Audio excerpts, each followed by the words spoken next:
近日，小 S 在台湾接受采访时，并被问到王力宏婚变事件。面对记者的追问，小 S 顾左右而其他的转移话题，表示不愿意多说。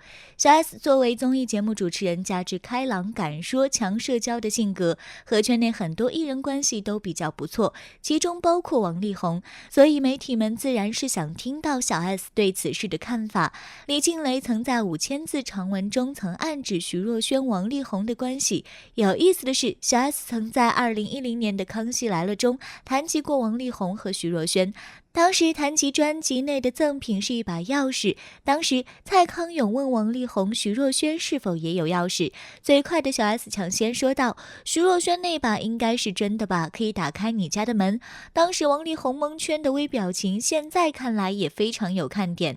对于网友赞他神预言，他坦言：“我自己也蛮吓到，因为我当时讲的时候真的只是开玩笑而已。”而对于郭世伦那集讲到的男星，他表示年代久远，早已不记得小本本上写了谁。在被问到新节目嘉宾的时候，小 S 提到自己准备邀请周杰伦来参加，因为在目前的舆论来看，周杰伦的呼声很高。他还当众喊话周杰伦，希望他可以好好保持下去。不得不说，小 S 实在是太逗了，没有透露太多，但是却解答了观众们最关心的问题。王力宏人设崩塌之后，网友们都很担心周杰伦会不会是下一个，很多粉丝都感慨周杰伦是我最后的底线。现在从小 S 的这一番说辞中可以看出，周董的人品还是经得起考验的。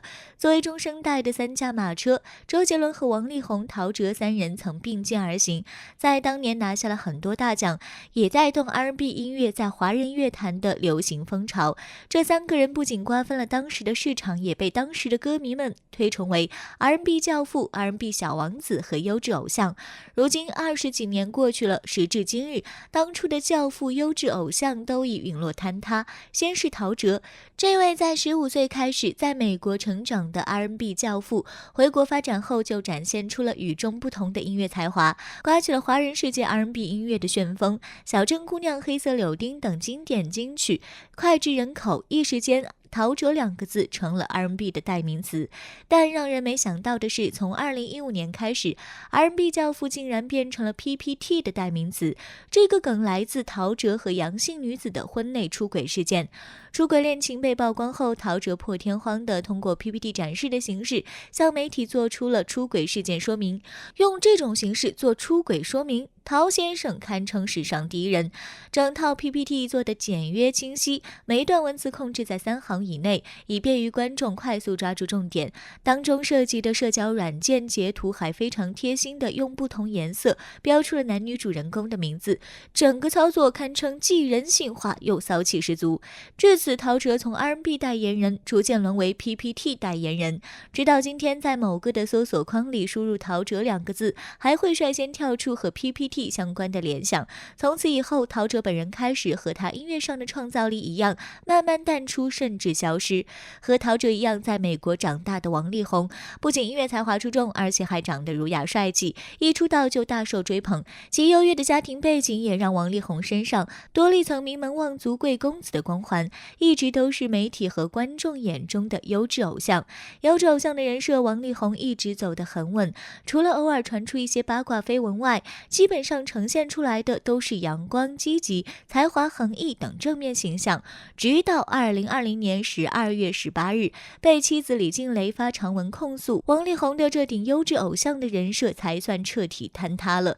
在这篇控诉长文里，李静蕾向人们展示出一个出乎所有人想象的王力宏，频繁出轨、约女、召妓，甚至还和有夫之妇有染，私生活堪称混乱，还对老婆处处散计，对孩子也疏于关心，没有尽到为人夫、为人父的基本责任。在当前的舆论环境下，明星偶像无论是私德还是公德出现如此大的争议，几乎等于葬送了自己的演艺生涯。所以这个时候说一句别了，优质偶像一点也不为过。曾经叱咤乐坛、引领风气之先的 R&B 三子一到其二，周杰伦是仅存的硕果，也是不少歌迷心中的底线。网友们调侃，周杰伦已经可以不发专辑随便喝奶茶的地步了，只要老老实实的爱老婆小孩就行了。俗话说分手见人品，周董在感情这方面确实保持着良好的风度和人品。周杰伦和蔡依林因一起参加我猜而相识，情窦初开的两人在主持人吴宗宪的起哄中献上了荧幕初吻。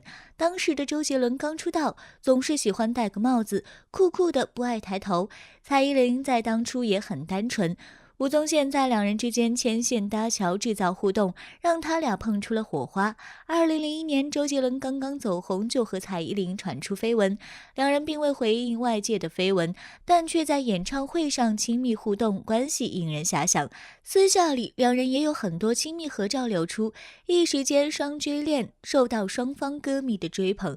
周杰伦也为蔡依林写了很多歌，可惜的是，当时两人事业都属于上升期，双方都忙于各自的工作，最终这段感情无疾而终。分手后，双方也从未说过对方的坏话，印证了分手见人品5个字。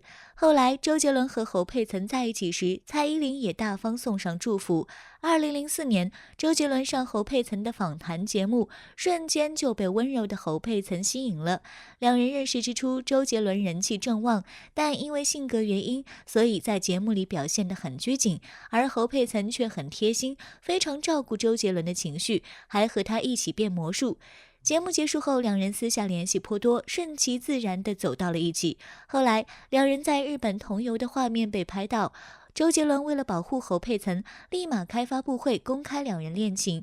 虽然坊间对侯佩岑的评价不好，但周杰伦却从不避讳两人的恋情，直言没想到爱情来得这么快。为了安抚女友的情绪，周杰伦在歌曲 MV 中经常会对侯佩岑表达爱意，比如歌曲《我不配》便是为侯佩岑而作。但这段恋情到最后还是无疾而终。在两人分手后，双方谈及这段感情，只有一切都过去了。美女主持、当红歌手都没留住的周杰伦，在2010年却爱上了一个18线小模特昆凌。而这个小模特到底有什么魅力，竟然让天王甘愿将她娶回家，并宠成了公主。据悉，两人是在一场酒局中认识，性格开朗可爱如洋娃娃的昆凌一眼就被周杰伦相中，随后打发朋友去要联系方式。当时名不见经传的昆凌一点都不相信周杰伦会看上了她，还怕被记者拍到，一直刻意跟周杰伦保持距离。然而周杰伦却不是说说而已，一直很温柔细心地对待昆凌，最终两人走到一起。众所周知，想要做天王嫂需要承受巨大压力，而昆凌在周杰伦公布恋情之前，不管谁来逼供，她都从未透露过和周杰伦的关系。2015年，两人携手步入婚姻殿堂。周杰伦自从结婚后，完全褪去了顽皮小子的模样，逐渐成长为一个好丈夫和好爸爸。昆凌去参加跑男，周杰伦放下工作全程陪同。昆凌去演电影，他也亲自盯着。昆凌受到舆论的攻击时，周杰伦也第一个挺身而出为她撑腰。作为昆凌的丈夫，周杰伦给了她满满的安全感。现如今的两人已经有了一儿一女，却依旧恩爱，时常晒全家福，真的是羡煞旁人。如网友所说，哪怕不出新歌，不办演唱会，甚至不再经常出现都无所谓，只要好好的爱妻儿就行。以 R&B 之名，以情怀之名，周董一定要挺住啊！歌单拯救就靠你了。